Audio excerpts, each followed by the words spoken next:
Right, welcome back, guys. So we're going to be finishing up in this video. Let's just take a look. I've brought in all our stems that we exported and just dropped them into the track. I'm just muting the stereo one. We don't really need that for now. We can now I want to just rearrange these a little bit. I wanted to bring the percussive stuff to the top. This is how I always have it. Drum bus up here. And I'll just put the effects down at the bottom. It doesn't really matter. It's just kind of where I always have things. I want them just going to line up with the original track as well. Ambience sweeps can go down as well. Cool. So first thing I'm going to do here is just whack EQs on all of these. We'll bring up the mixer here. I want to just hold down Shift and Alt. You'll see Q-Link is enabled, and now we can just go in here, select a plugin. Hold on Shift and Alt again. Enter. You'll see we've added EQs onto all of these channels now. So this is just great with Claro because I can now see in the mix window here a sort of overview of all these stems.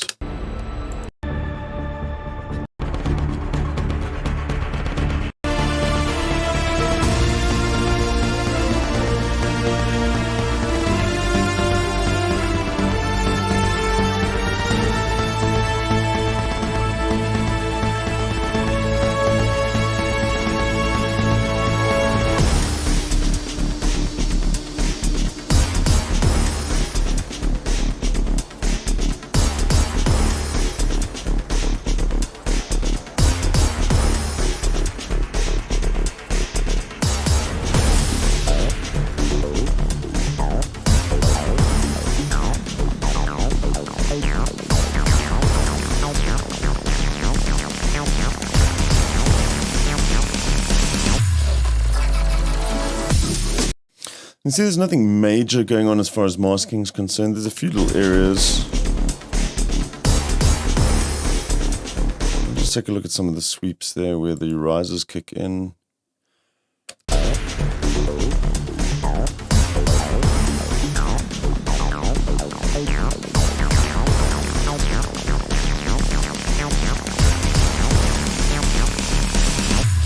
And this is white noise, so it's bound to be interfering with some frequencies here. That's just a given bit, and it's nothing that's continuous through the whole track.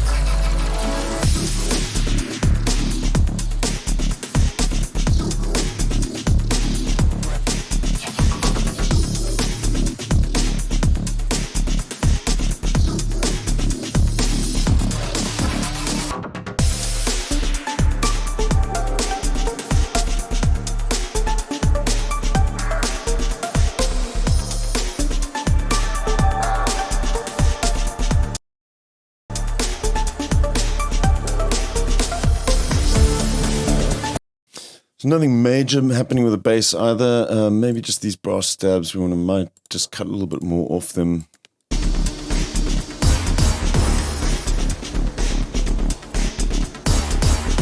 Look at this again.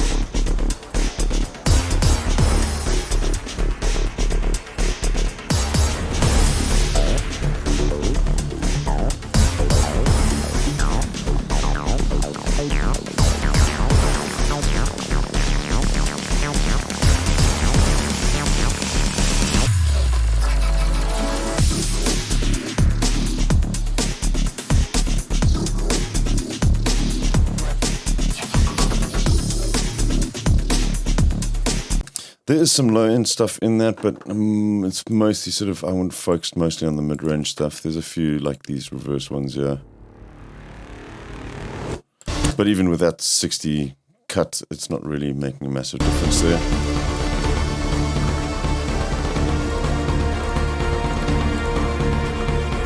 Now I also want to just briefly look at whether there's any sort of major spikes happening that we can sort of clip off as well. We've done some clipping on the drum bus already.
Might just add a little bit of compression onto this.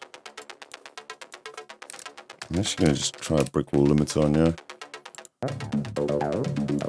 Mostly just in this section, you just kind of clip off just a little bit of the top, the highest sort of peaks.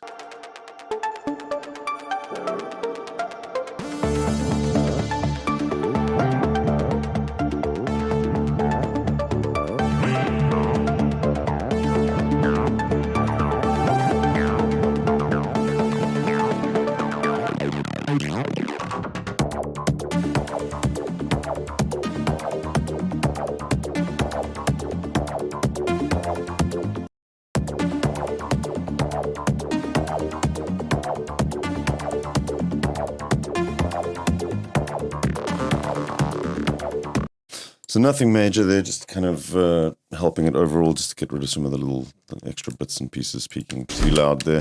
Because remember, any sort of peak that you have there, a lot of them lining up with the drums as well. So we've clipped the drums, but those still add on top in sections. So I want to just kind of just shave everything off so that we're doing sort of minimal damage to the compressor at the end of the chain.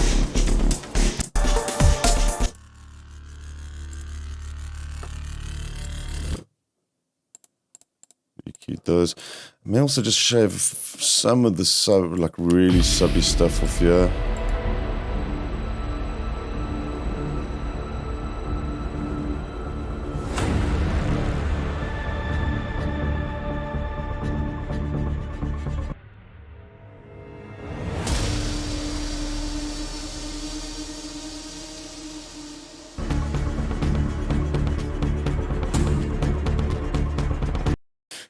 And I'm kind of overall quite happy with how the mix has turned out so far. So I think we're just going to leave it there. Let's run it through the mastering chain.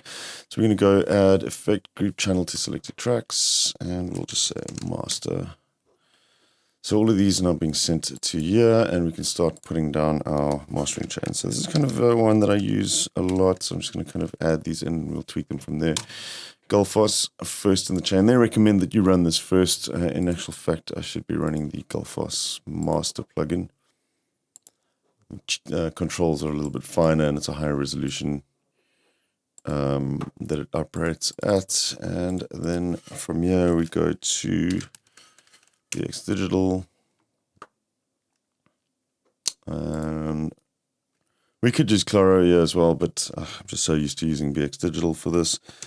Sonox I use for Sonox Inflator, just one of those little magic plugins that just sounds fantastic on everything. I use that for a little bit of saturation. Then let's just bring in some gentle overall compression. I'm just bringing an iron for that.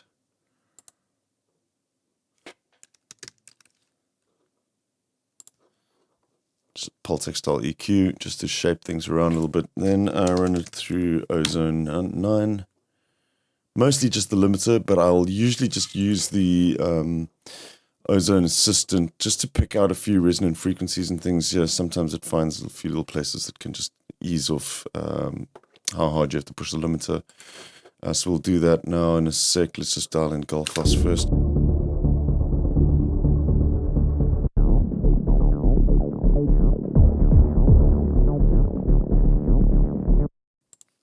And this should be Inflator, not Infiltrator. Oxford Inflator. There we go.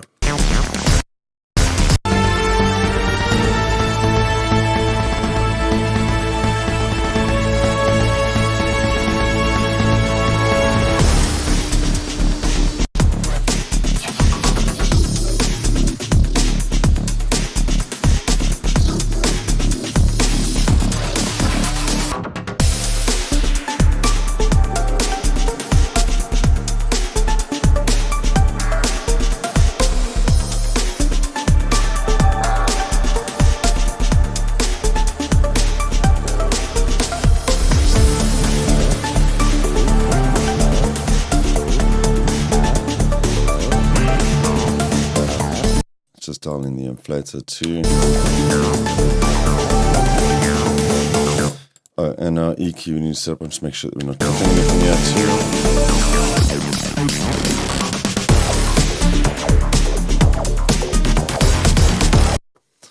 Let's just back off slightly on this because I want to just give myself a little bit more headroom with the EQ. We'll just do 3 dBs.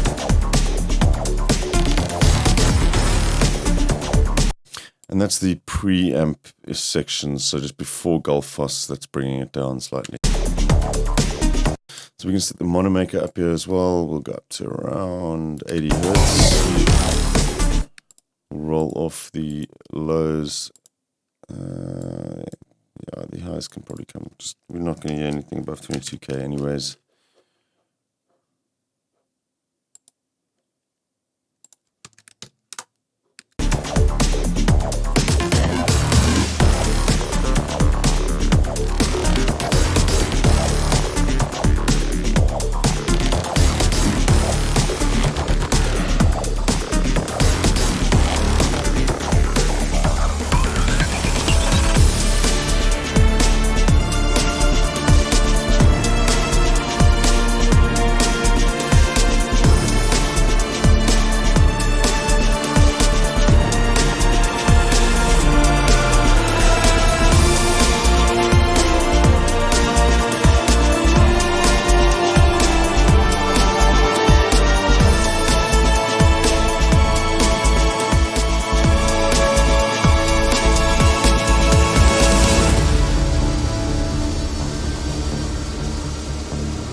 Very slight little bit of compression. I'll dial this one in a sec. I'm going to just bring one or two other tools here for just kind of visualizing what we're doing.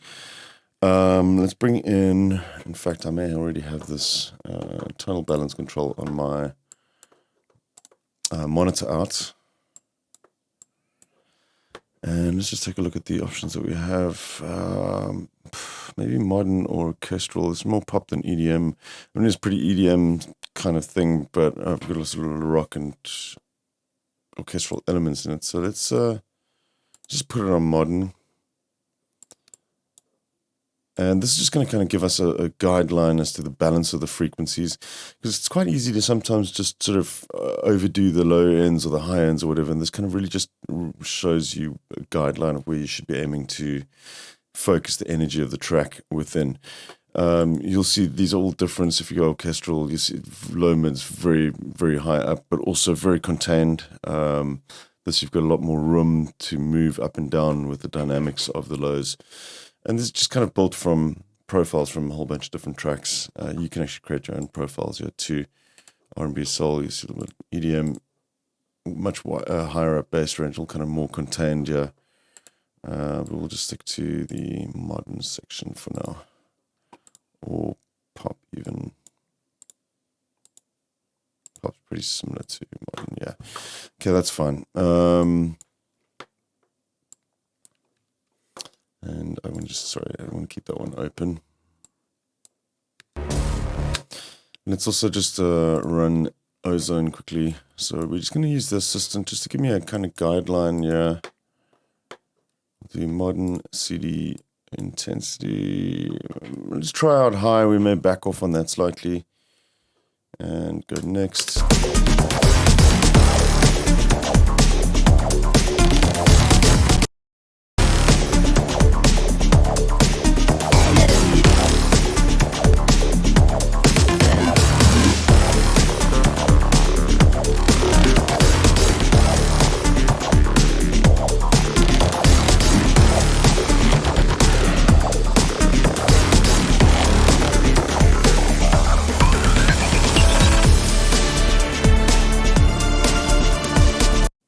So it's really that last step that I'm most concerned about. It does a pretty good job sometimes with this dynamic EQ and just picking out a few areas that are going to make your limiter work slightly less. It's very, very small EQ adjustments it's making there, but we'll just let the dynamics, we're not going to dial in anything there. I haven't set up any multi-band dynamics. Doesn't think I need it for this project. Unless we wanted to kind of control the bass a little bit more, but let's see, we'll move on from here. Maximizer, we can just set up quickly, so we'll enable true peak, I think. 0.3, negative is fine. And yeah, transient is the IRC4 is my favorite algorithm out of this. It's my favorite limiter this at the moment. Let's back off a little bit on this.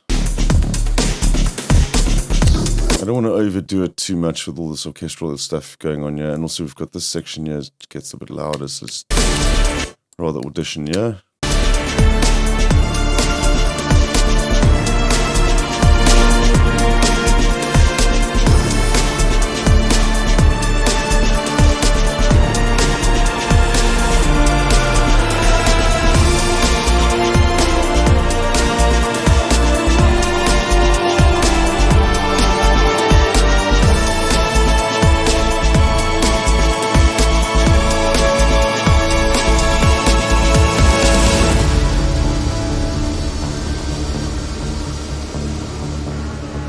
Cool. So let's come back to our tonal balance control now that we've got the limiter set up as well and take a look at what's going on here.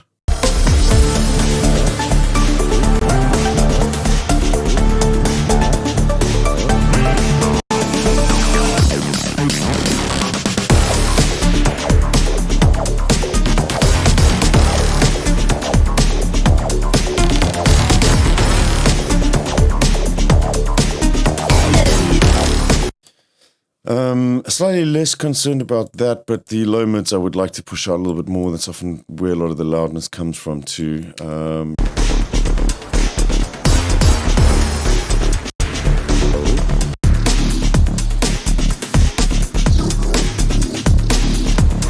bass is still reasonable. I thought the bass would be a little bit too much, but let's not worry too much about that. So the two different ways, I mean, you could go and approach this by going into the stems. So for instance, we can see we've got room for more low mid stuff. So a good candidate for that, for example, would be like these brass stabs here.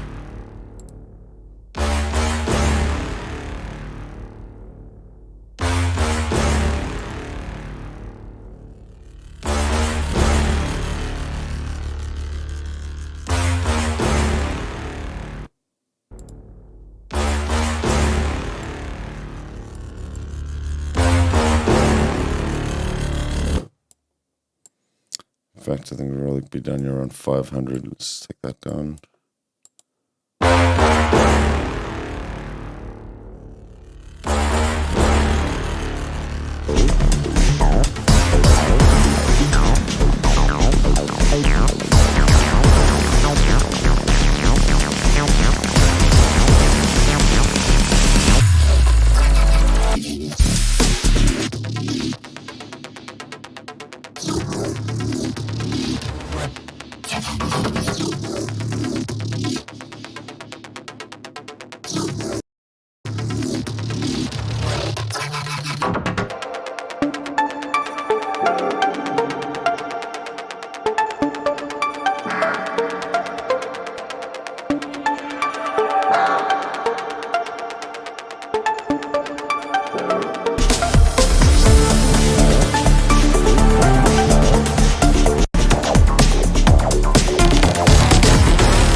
You can see we just add a little bit of that low mid. You can kind of hear that melodic stuff is really kind of jumping out now.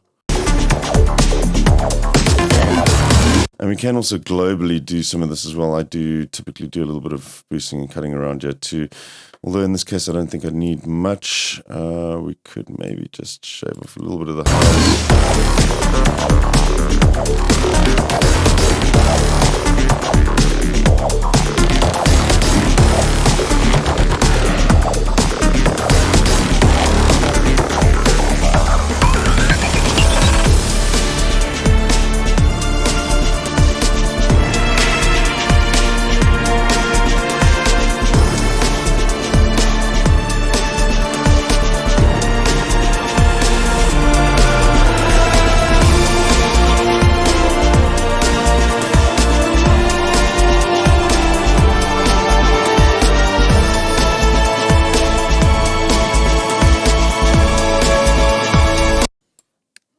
Okay, and I want to just double check. We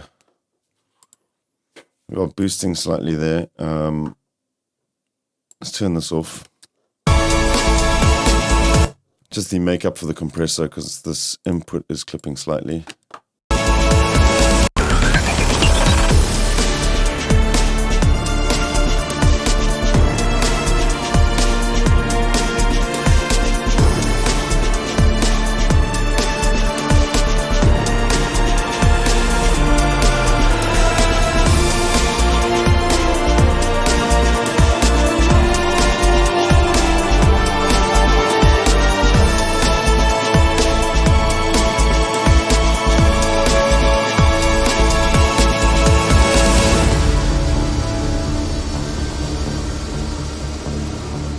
And our levels are looking a lot better now with tonal balance control. Maybe we'll just boost a little bit more down here.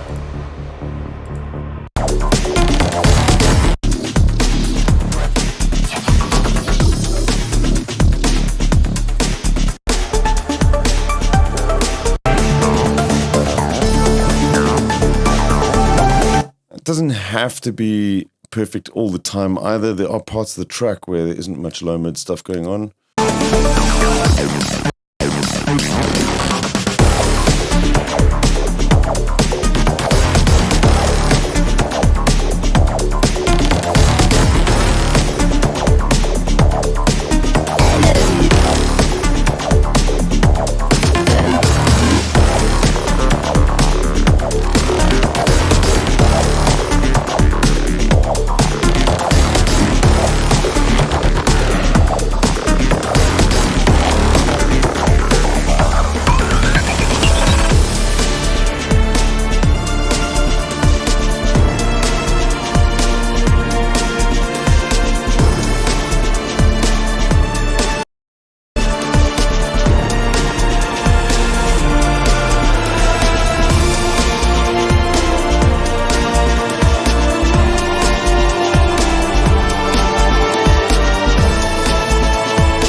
Cool, I'm pretty happy with that. I think we are good to render.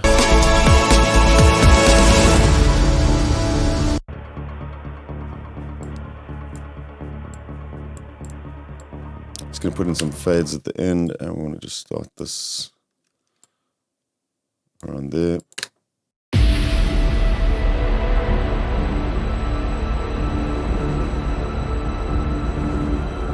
Right, there we go. A last little check that we can do is maybe just run Streamliner.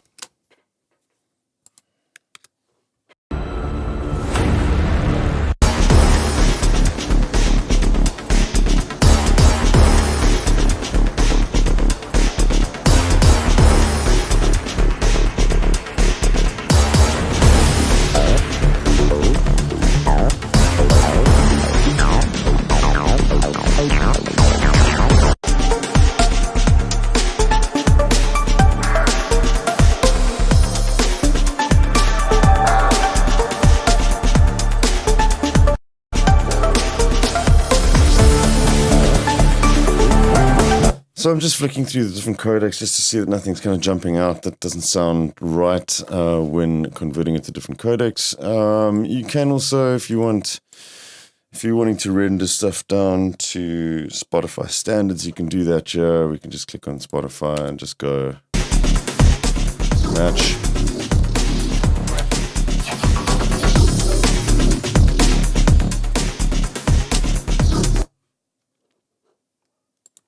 And also we could possibly just look at metric as well, just to make sure that everything's fine.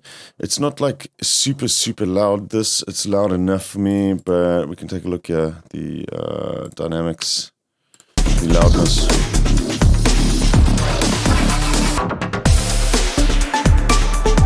Minus 10, minus 11 is perfectly good there, if not slightly on the loud side. So, we can also take a look at really loud master.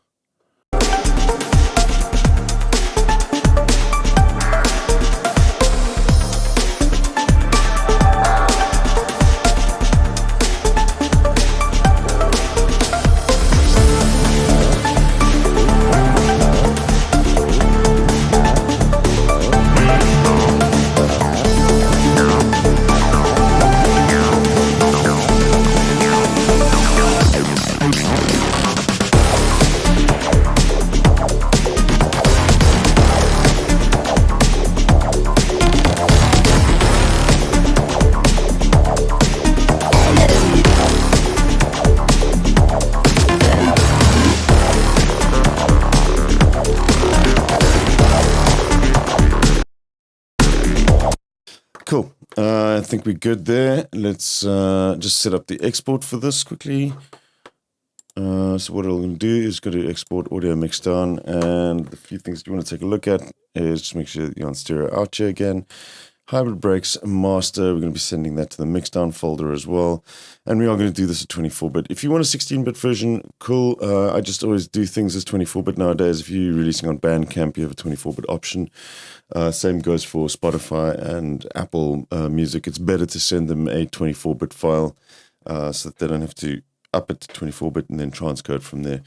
16-bit's also fine if you want to do CD master or whatever. That's all good.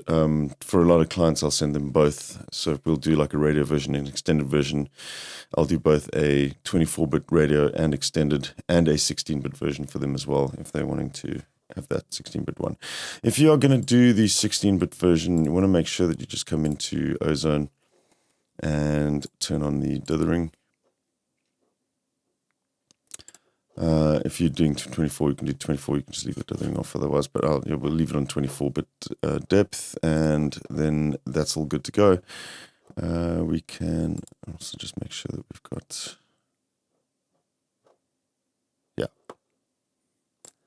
all good. Naming setup. This is all set up. All we have to do is add to queue and hit export. Right, so that wraps up our sort of hybrid breakbeats, new school breaks, whatever walkthrough. I hope you guys have enjoyed the process of making this track.